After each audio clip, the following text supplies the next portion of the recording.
ભેગો નથી રહ્યો, મારે વયું જવું છે. એમ કહેવાય કે આ ખોડલી ભાગી જેથી આયા આવડે ને મનાવીને કીધું ખોડલ તું ભલે બધાયથી નાની પણ આજ આવડે એમ કહે છે તું અમારી હાથેથી મોટી અને હવે મારા માનતા તારી માન છે અને કામ અમે હાથે કરશું. જ્યાં એને બેસાડે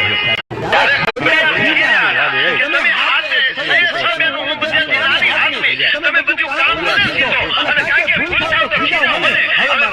ભેગો નથી રહ્યો, મારે વયું જવું છે. એમ કહેવાય કે આ ખોડલી ભાગી જેથી આયા આવડે ને મનાવીને કીધું ખોડલ તું ભલે બધાયથી નાની પણ આજ આવડે એમ કહે છે તું અમારી હાથેથી મોટી અને હવે મારા માનતા તારી માન છે અને કામ અમે હાથે કરશું. જ્યાં એને બેસાડે